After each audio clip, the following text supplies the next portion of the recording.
Peace and blessings, royal family. Well, I said, what am I going to talk about? What's the topic? You're going to go record. And I always tell you, I never, like, plan anything when I'm recording. I just press the record button and start flowing. And one thing I want y'all to understand is that you can't really call nobody by no title. It's not good to give somebody a title. Like, for instance, teacher. If I constrain myself to the world of being a teacher, then that's all I will be in that world of teaching. I'm more of trying to ascend. So even if I was to say master, that means I will always be somebody seeking perfection or trying to relay something in that field of being some master in something. That means constraining yourself. You're only in that little box of what you consider yourself to be or the field you're in. So I'm in no field. I'm just a human being ascending that is sharing my experiences and my journey with you. That's what my title is. Excuse me. Thinking about it now, like, we as a group, I want to get a few things straight because we got gods, and you got God himself, and you got demons, and you got heroes, and you got human beings, mortal and immortals. All of these is actual titles that exist in the hierarchy of the whole system. And I just want to give you a good understanding of what's going on. You see, a lot of people just use the regular biblical version of the story, which is just like a template of like ancient books. It's not the actual story, and it's not the actual belief system. It's just like a gateway or a doorway to get you to understand, spiritual things. A lot of us, we wasn't raised by spiritual families, so we're not spiritual. We got disconnected once we left Africa or the Middle East or the East someplace, or even the islands, wherever you come from. Wherever you came or your roots was prior to being in the United States. Doesn't matter what ethnicity you are. But once you came here, the spirituality was lost. We more was into, first, you could look at the frequencies of distractions and energies that's pushing down upon us just off of the, north side of the continent. And even the south side too. I'm not going to leave either one out. It's just a different frequency of pressure. It's a lot of elf waves, a lot of negative forces, a lot of people that's mentally psychopathic, and all these energies. When you come there, you have to experience these. So you now go into different characteristics and protections, putting up walls, seeking out employment and ways of providing. So it really take away from the soul journey. So it's like the soul is gone, and the worker person come, the person that's analytical, that, is studying life and trying to figure their way out through finances and, feeding and supporting the family. Those right there is those obstacles that we have to overcome to understand what the spiritual world is and what's going on. And as long as you're stuck like in those cycles of your evolution so far, it's like you're never going to be able to grasp the concept of what the whole spiritual game is, because you still have to go and eat after this. You still got to go pay your bills after this. So that's your main priority. So right now is not the time for you to get into spirituality or anything like that, because it's just going to be a conflict of interest. There's going to be a time where things is going to settle in for you and you'll be able to focus more, because right now it's like you, the master builder, trying to grab all your bricks to build your temple. So, you're hiring a biff right now. So this now, it goes on to the story that I'm trying to get into. Once you're able to grasp your spirituality, you're going to see that you have two types of it. The biblical one now, and people who cling to it externally. What that means, they take the story literally, and they believe that those events actually happened when it didn't. And it don't mean exactly word for word what it's saying. Everything else is reversed. It has a spiritual meaning that you have to seek out. And if you take it literal, it was set to destroy you if you took it literal, because that's the whole key point to it, is to decoy you. It's a distraction to see how much you really want it, So on that note, if you really want it, excuse that noise. Let me pause for a second. All right. If you really want it, you're not just going to read one book. You're going to seek out information through many books to make sure that you're on the right path of what you're about to say you believe in. You don't want to just stand on a weak foundation. So on that note now, you're going to go read other books to justify what you're trying to, or verify what you're trying to, seek out to, find your spiritual way or your spiritual self. So on that note now, there is going to be more than just looking in one book, looking at it from one aspect. And if you don't understand that, you're just going to just grab the first book and what the first person tell you and believe. And more than likely, none of us really read the whole book from beginning to end ourselves. So we go to a place or a sanctuary and let them tell us, let this go by, and let them tell us what we supposed to do or what it says. And we actually never read it for ourselves to know that for a fact. And that makes a big difference now to where you got this system that everybody follow, where they're not actually reading the book and living by what the book say or anything. They following the system of what the peoples is relaying, what society is saying, what the government is saying, what the group of everybody's thought process is saying, which is actually against what the book is saying.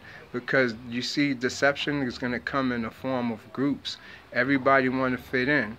And so in fitting in, the opposing energy that is here against us knows that, so it's going to use that. It's like hidden in plain sight. By telling you to go with the herd and go with the group, you don't know there's a slaughter going on at the beginning. So that's really the basic concept why it's millions of people that's Christians or Catholic following the religion. Those is all the lambs that's going to be taken to the slaughter.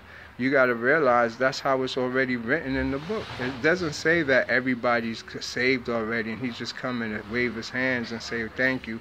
It says that everybody's going to be deceived and everybody's going to be following false prophets. I'm not no prophet, and I don't know nobody who claiming to be a prophet since Ezekiel and them. So this has to be in the form of some type of governmental system or religion or technology. So on that note, you can't just stick to that religion, any religion. If you see that the Christians is fighting the Muslims and Buddhism is, Hindus over there fighting with these people, that's not godly. That disqualifies everybody right there. You need to walk away from all of that then and realize that's not the right path. So now, what would you do? What would be the right path? You wouldn't have no path or belief system right now. You would stand like a warrior, like how God made you. You're a warrior. You don't know where you're at. It says, though I walk through the valley of death, I shall fear no evil or whatever. You know the thing. Yeah, you're the warrior. So saying you believe in this and believe in that is giving your power to somebody else. You never give away your power. You understand? You take information that is accessible to you that you could use for necessity, and you hold it and you use it. You don't stand on it and you don't believe in anything. You believe in your experiences. So on that note now, what is there? What is there left? Well, I was thinking about that for a minute. And the name Abyssinia. Abyssinia is the old name for Ethiopia. And it's a fitting name if we was to say the Abyssinians, because we are the children of the abyss. You know, when they made up Abyssinia for Ethiopia, that was the original name, they were saying that they're the children of the abyss, the dark children, the children from, in your Bible when it says, in the beginning, there was darkness. Right there, everything stops. Because right there, life was already created. Everything was going on. That's your story of the Olympians, the Titans, the gods of war. Everything took place before that. You know, this is all that occurred on Cyrus when we have what's called the Most High. And you don't have to seek out a lot of books to understand that, because this is where your Jesus is at, which is our Set, or Horus. I mean, not Set, Horus. And it's been around for eternity. It's been here with us from the beginning. It's our true religion. So the dark abyss is where everything started, which is also called chaos energy. If you follow science now, there's chaos physics, because it's a unification energy. It seems like it's chaotic to us because it's also responsible for desolation as far as, it's theoretically spoken. But it also brings about a unity. It's like you see winter coming in, going away, and spring is coming in. That's a period of chaos right there. Then, we'll have a period of peace. Then when fall comes from summertime, then you have another one. So it's like they come in to bring about a new chaos. If without it, you would have hate, anger all the time, every day, all your life, and remember it fresh like it was yesterday. So it gives you a chance to refresh yourself and forget and have a new heart, forgive and forget, And so we're not just saying that from just this theoretical point of view what chaos energy is, because it is the darkness of the abyss, but abyss is also the goddess Nuit from Egypt, that is also the mother of all of the solar systems that we consider as gods, because that's what they are. When we talking about Jehovah, we talking about our solar system. When we talking about the Most High, we talking about Cyrus. When we talking about in the beginning was darkness, you're talking about the Draconian constellation in the beginning. And that's darkness, but they don't count it. They call it the abyss, because you have to cross the abyss. Crossing the abyss and all this that I'm talking about reside now in different frequencies of your body, the chakra system. This chakra system that I'm referring to now, it got the 48 constellations, some say 44, some even say 88. But every constellation that you see in the sky is actually in your body, the whole system, everything like it's in a Merkaba. And what it is you travel out there and here through yourself. And so that's how the ancients was able to map out space and the doggone get all their information traveling through their Merkaba. And you use it, align it with a star, and you would travel through the star in your Merkaba to get an up-close visual. So when I'm telling you about these things, it's a guy, Rudolf Steiner, he does clairvoyance, and that's how he received his information. They actually use supersensory perception and go back to those time periods and actually see it. And so it's not somebody giving you a secondhand story. Everything is just straight up. It's the same way. We could actually go and see these events that took place at the time through clairvoyance. If you practice stillness, hatha yoga, kriya yoga, and meditation, it will take you to those places so you could be able to see. These techniques is not actually started in yoga. The Christians actually started it, but it's not these Christians. We're talking the Gnostics. The Gnostics is actually the first ones, which was the Egyptians, that started the system. And so it was codified after the Romans and you could say it was really the Saxons, the Sacs, the Scythians. They got so many names for these people from Scotland that the ones who actually came and rewrote these books and put it out on the official version, King James, after they, tweaked it with Constantine and the Council of Nice to get it together. So you got to realize all they did was take ancient scriptures and put it into one consolidated book called the Canon. And then after a while, first was a Holy Bible, in Greek the Sun Book, the Biblios Helios, which is the Sun Book. And then later on, they realized it has a lot of people believing in it, worshiping in it, because of that man who came from Syria that actually did these things, and it was the Magi's. All these people practiced a sacred art that they got through the Chaldeans. These was the original people that was here.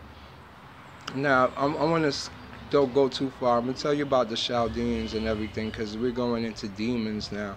The Egyptians, the Chaldeans, and there's one other group of people. They're demons, actually, and demons is where we're going to talk about in a minute. But I'm still talking about the abyss with the Abyssinians. That's what we would call ourselves, the new Abyssinians. Then if y'all want a name, call it that, because it's not actually no change in what you're doing. It's just what you believe, and don't believe in nothing, and you just want to follow truth. Truth is the Abyssinian way. We only speak truth because the truth hurt. So on that note, to make you understand that the Abyssinians gave birth to the Nubians. The Nubians, it's already too much people messed that name up and is using it in funny ways. But the Abyssinians birthed the Nubians. That's their grandparents. And the Nubians birthed the Egyptians. So the Egyptians' grandparents is the Nubians. So, you know, the Nubians is the Negrito people I'm talking about that hit off and split off into the Orientals to make up the Indo-Europeans and all those other races like the Chinese and the Hindus and the Himalayas and all that. You know, all of this, when this popped up to the Nubians, when they split apart and went into the Orientals now, they got into a new god. They met up with a new god, and this is where you looking at now where the Hebrews come along, because they got information that's angelic, just like the Egyptians and the Chaldeans. They got the same information, and but the opposite. I don't know if it's opposite gods or spirits, but how it works is kind of weird. I'm still putting it all together. But these two groups now was able to rewrite all the demonic texts and started resetting it out in a new form of, like, they knew they was going to destroy the world, and reiterate it in a way that it more have morals to it, because a lot of the old demonic ways was more magical wizardry and Harry Potter stuff that, you know, it required more like of the runes. And I'm not talking just basic rune with throwing up the stones. It was rune science and rune techniques that use hand signals, like if you was a gang member, and mouth signals and forehead signals, and using the chakra system, that rune, the original one.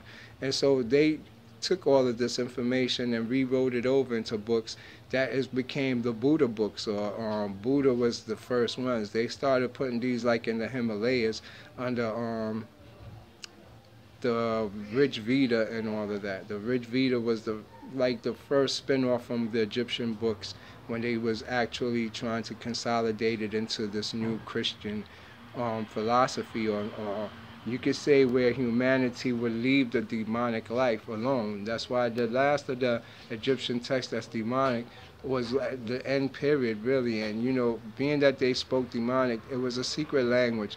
And so they didn't speak to nobody. That's why you don't have books about the Egyptians and their lives and what they did exactly. You only got people theoretically speaking about them, and you got people that actually was part of the mystery school that's high priest that was close. So there ain't too many of them, maybe one or two, but they still wasn't even close enough. So on that note, the Egyptians never really spoke, and they didn't speak to outsiders because of their language and their not say religious following, just who they was.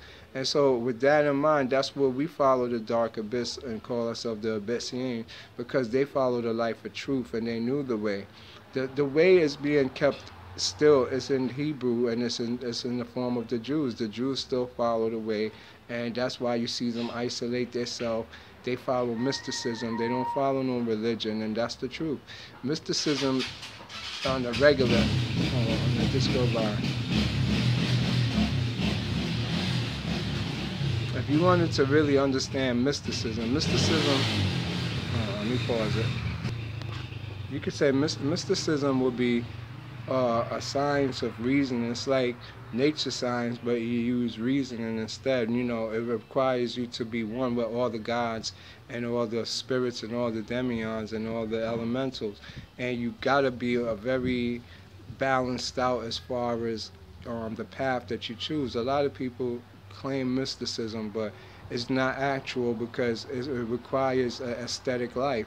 You know, mysticism is like the highest form of, you know, spirituality that you could do, but it also requires a serious spiritual practice. You got to follow the ancient ways, which you can't offend nobody. You stay to yourself, and you worship the ancestors, and they see you, you visit them. You know, shamanism is mysticism like. So, you know, if you want details on it, you have to get in touch with me. I don't want to get too much into that, but this is all leading up to where the whole path is and how everything came into being. So with all this now, you have the two sides of religion, where a lot of people claim God and Jesus, but they're claiming it from the Bible, where we're claiming it from inside of our soul. This dark abyss energy now, it comes from out of Draco, or we could say the dark abyss of God, the absolute, which then trickles down to Cyrus. Cyrus got the energy, which is the Most High, where we come from, and it trickles down over to Saturn. Through Saturn, it hits all the different moons and hit our moon and hit us on Earth, and we got our soul. With that, the soul work that we're talking about is animal. We don't understand our soul is an animal, the wolf, the coyote, the hyena. Some of it don't look human if you was to see your soul. I'm not saying it's always going to look like an animal, but for you to move around in your soul, especially on this plane, the soul is only attached to the earth. That's it. That's the only reason you have a soul is because you're on the earth. If you wasn't on the earth, you wouldn't need a soul, and you wouldn't have a soul. So the soul is for the earth plane. Now in the air, right in the air here, only thing that could occupy it is demions. That's it. And they're the ones that make your body. You standing up and your neck and body holds together, and the compression that they say per square inch of pressure that's on you is the demions per pressure on you that give you your form, your structure. Each one of your organs, your pineal, your heart, everyone that's attached to your chakra system, every organ, and your endocrinology system is governed by demions, or what we call now today demons. The reason why they call it demons is because the church it took spirituality and it took the spirits out of it and just gave it a morality to it. But in reality, there is demions or demons, and that's why you see them all the time, because some of us evolve. How that works is demons, what we call demons, is not actually demons. You see, this is what's called a genius. If you understand what a genius is, look up the word, and it'll tie you back into a super intelligent person or whatever the case may be. Well, the demion or demon is called the genius. And this is now, if you was to study the Egyptian writings, like Imblicus, who wrote in the 18th century about the Egyptians, he have his books that tell you intellectual intelligence is the cause of the demions to ascend on you. Now, if you look at intellectual people like C.J. Jung and James Hill, these people are psychologists who have experiences with the soul. You will see that they're all intelligent people. If you look at from anybody from the Renaissance period, like you got Bacon, Paracelsus. I don't know too many because I'm trying to stay focused on what I'm doing, and they all seem to have very intelligent Tesla, all of them, Einstein and Copernicus. Well, you could say if they're intelligent, they had a demion or spirit. You got Socrates and Plato too. Plato is the one that really brought it to everybody's attention that he had a spirit called a demion that gave him his intelligence. So did Socrates. So all the ancient people who was very intelligent, they just kept studying, reading, and not just saying study, read books, but they had to actually understood life, what it meant. That's what intelligence is, and it's not just reading books. You could read 1,000,000 books and have no intelligence. Intelligence is figuring out what everything means. Trees is not trees, light is not light. Everything you see is not what it is. So intelligence is understanding what they really mean. And so when you get to a certain level of understanding, everything manifests itself to you, and then you have what's called a demion that comes out of you. You have demions that govern certain organs, and then you have one demion that governs your whole body. And so they now connect to what's called your soul. When you reach your demion, his job is to clear out your dark shadows out of you, your secrets, your shit you used to hide when you was little and living with moms, that when you come in the house you pretend that you grow up being. So all these are shadow sides of you that you have to get out. So when your demion come down on you, you become an empath, and you also now have a spiritual eye. And with that, you meet your past lives, your present lives, all your other souls. You got around 117 different you, like in the movie The One, and all of them start coming through. You start having like moments and flashes that you see everything.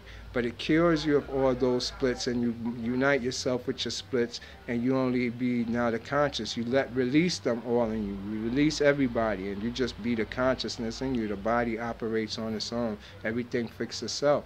And so with that, the soul comes down on you. Once the soul comes down, it's like your astral body. You start astral projecting, go into meditation, you travel into many worlds. So it's like, for you to get this, you have to do a form of purification. And it's only seen now in my studies in Panjaliya Yoga. If you follow Panjaliya Yoga, you will see that it has the process of self-control, self-discipline, which will start off with eating habits. Monitor your eating. If you could control your eating habits, you could put your BMI back to normal, and that will teach you self-control. And they do have the sit-in positions and the yoga positions that helps you to stay still and to mean what you say. It's not actually doing anything. It's just a discipline of your mind. So the positioning is not very important. It's actually following through with what it's saying to do. So you following through with your mind and disciplining your mind. The first one will be the body, and that's why I recommend Panjaliya Yoga, because it teaches you self-control and how to control your mind. Then you'll be seeing things and having visions, and it will open you up now to the other higher worlds. And there you're going to have to learn the Tai Chi. The Tai Chi now is going to teach you that you don't exist. You're not nobody in this, and there's spirits and everything else. They're the governors, everything. once you could follow the tail now, you're ready. You're God. You understand? And this is about God. If you can't understand that you're learning how to be a man God, like how the Egyptians did it, you don't need to take this journey, because it's a journey of truth. If you cross these levels and you don't stick to it and turn back, like, you know, you give up certain things and relinquish certain ways, you can't go back to it because you get sick. Your organs will turn against you. Your magnetic field will turn against you. So it's a forward journey of ascension. And you have to be stern upon yourself. And don't force yourself to do something like, say you smoking cigarettes and you say, I'm going to quit. No, you don't do that. The spirits will tell you when to quit. You keep doing what you're doing. Everything you're doing, your spirits will tell you when. You have a point when you will. It's when you try to force it and you make yourself look like a crackhead or some type of shit that can't do it. And you're not like that. You don't have to put yourself in that position. Just wait. Your time will come. And I learned that, and I'm not just telling you that from, you know, making you feel good. I'm telling you from experience. So, excuse me.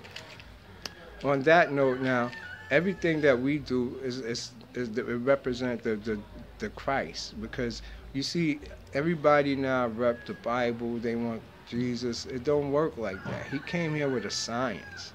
You see, and that's what everybody took and is covering up all that part and giving you the raw science. So for you to take all that now, what we're going to call the Christ, you know, Jesus is definitely the right word. I'm not going to say that I already explained to you that stuff is not real. Those is all allegorical story, but you got to understand the word Jesus and the whole term, what's going on.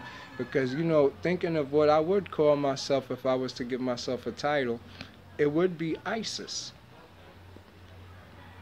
And it wouldn't even be Osiris. I thought about it because Osiris is constrained. Osiris is going to constrain you to the moon, the underworld. It's going to constrain you somehow. But when you say Isis, you encompass the whole system. Isis is encompassing God. It's encompassing every hierarchy of the entities. That's why she says she is Isis. Once you enter her world, you enter in God's world everywhere. The trees, the forest. It's like you're going deep into the forest. Isis is the forest. Isis is the one who thought of the forest. Isis is the genetic seed that they planted. It was in her she planted, and it was God that is Isis. Isis is everything. So Isis would incorporate the whole system. So when I say Isis, ISIS, is the same thing when you go now to India and you look up Jesus as Isa, I-S-A, which is still Isis. And you see when you go to Hebrew and all that, and you come to our Greek and our American, you get Zeus and all that. This is when it starts changing because of the J and the Zeus, but it's still Isis. Jesus is Isis. So is Dionysus. All of them is Mithra is Isis. That's all it is. It's the system. So, you know, in it now, just so you understand, just give you a quick example. You know, this whole Jesus thing, it's not even about him. It's about the twin flame. Jesus represents two people, the soul, really, of the twin flame. And, you know, him hanging on the cross is between the material world and the physical world. It's a little relationship between him and Mary Magdalene, but it's a story of your soul going back to God. It ain't about no human thing, and it ain't about that. The spear in his side is the same if you go look up Odin. Odin, you see him hanging on a tree with a spear in his side, and he represents the twin flame, the soul. It don't represent a man that went through those stuff that did that. But you do have to go through adversities, pain, suffering to get back. It don't come from you having a house, a car. Give all of that up. You understand? You got to understand what the concept is real, because I've been through it. I lost everything to find God, this whole spiritual experience, and it's incredible. And I'm not saying it because I'm feeling good on some feng shui. There's the spiritual and the other side of you that is there. To give you an example, I was saying that you have your earth got the soul, which is an animal, which is the soul. It's only governed by the soul. The air is governed by demions, but the higher ether place is governed by gods. You understand? And you also got now what's over the demions is what's called, is over the demions? Yeah, heroes. Heroes is there too. We'll put that in there because Egyptians kept it, and I want to keep it by the Egyptian hierarchy of things because it's real. And you will look at heroes as the overlord soul. You understand? Because you have your astral body. That will be your overlord soul. That takes you to your soul. So you have the in-between, but what makes your astral body come to you is the demions. They clean you out by scaring the shit out of you and putting you through so much and cleanse. They like fiber optic cable. Look at every particle of light or every cell got a demion attached to it, and then your soul attaches over it. Your soul can't touch the physical body because one is matter, one is spirit. They oppose each other, and that opposing energy creates them. So that's how that will work. And your soul is going to take a mission up now to the gods and learn its lessons. And once it learns all its lessons and it do everything, it becomes the god now. And from there, the gods take you up to the main god. So that's how the system works. So we are baby co-creators in this world. You know, and if we don't realize that your thoughts, your energy you produce, your intentions, you have to realize we're put in a system that's designed to make us not be ourselves. You're born and you're pushed to go to school. They tell you, you know, this is what you're supposed to be. Be this. Your parents want you to go and do this too, and go and do that. You know, and if you don't realize all these together now made you a distraction, made a big distraction, so you never found out who you really was or what your real purpose was. You climbing the pyramid ladder, externally looking at cars, you seeing the family with the house. You want these things. These is put here. It's like a box, and they put you in this box and gave you just 3 or 4 options. But literally, you could get out the box and see, what could I do out here? What's here for me to do? You know, and you realize you had a destiny, a goal, and a plan. But they're not going to take you out the box. You have to take yourself out the box. Red pill. That's what red pill is. You know, Neo, what was it? Morpheus came and gave Neo red pill. And he didn't take the blue pill. This is where we live now. And you see, for you to take red pill, though, you can't really take red pill if you got kids, family, distractions. Red pill is for like how you saw Neo, single man, just sitting around bored, don't have nothing to do. He could red pill. But until you fix all those things in your life, your karmas and everything, you can't red pill. You always got to put one foot over and one foot down because it's a spiritual journey, like the movie on Netflix that's out now, Kiss Me First. You know, they got it set up kind of cool so that we don't get it, but people like me that takes these journeys, it's the same exact way. We don't use no virtual reality glasses or put gloves on. We just close our eyes and we dive right through into another world, right in the portal, and drop on the other side and interact with other people, go to other dimensions. I speak on it all the time. You know, I'm not going to, highlight it here like it's a big thing, but they have it in the movies to show you it's real. But it's actually something you're supposed to be doing, not something you're going to have them sell it to you in the future.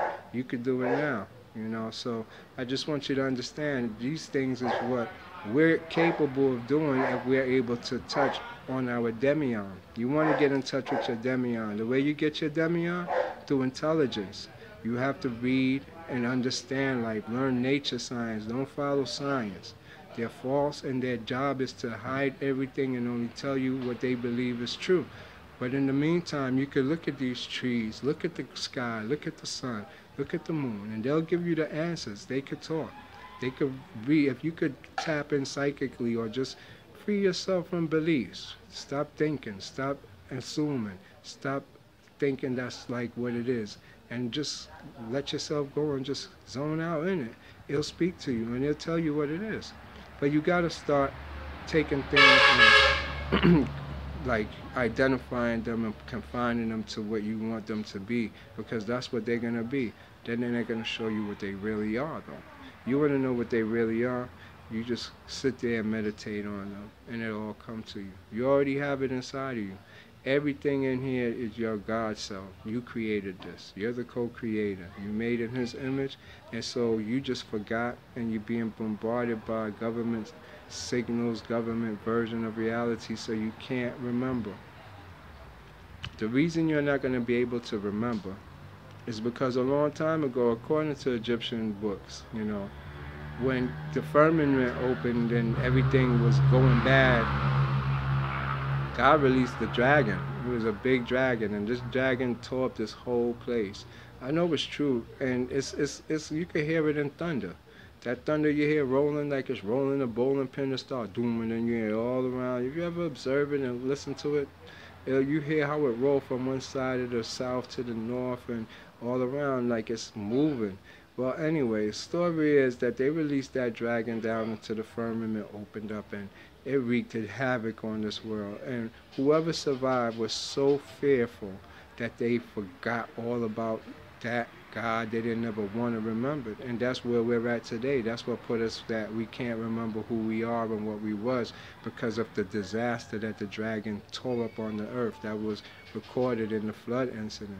It just didn't flood and it rained, nah. And it wasn't that did it. It was they tore this whole place up. And I watched a few videos that they said how something came through the north and just like a blender ripped everything apart. Just had all the way skulls and fossils and bones up into the highest mountain of Mount Everest. At the top there's bones, and that was all crushed up and ground up. And they say this happened instantly, like something just ran around the whole world like a giant drill or a blender and just blended everything all together and mashed it all up. And that's why fossils is all in only one part of the equator, all around. And so on that note, the dragon did all of that, which is Apep, Apotheosis. He's still up there. You see a shadow image in the clouds. That's where you always see dragons in the cloud. They got books on it too, but we're not going to get into that. I just want you to know the dragon is in you. After that, we lived in them. That flood, I got to figure out how they got everything so crazy, because this dates back now to Tiamat. Tiamat is when that flood took place. That's when it was released, and Tiamat is the dragon. And what's so funny? The Tamarus is what the Egyptians is called, the Tamarus. And you got that city in Cambodia, that ancient city that they supposed to have built. Some people built it. I think it was called the Tamarins too, which is still the Egyptians. It's a lot going on that we don't fully understand, but I'm going to cut this short. This has been a long video. I just wanted to give y'all a little chat, sit down chat before I get up and walk. I'm about to get up and walk and continue now. So, University of Conscious Science, one love.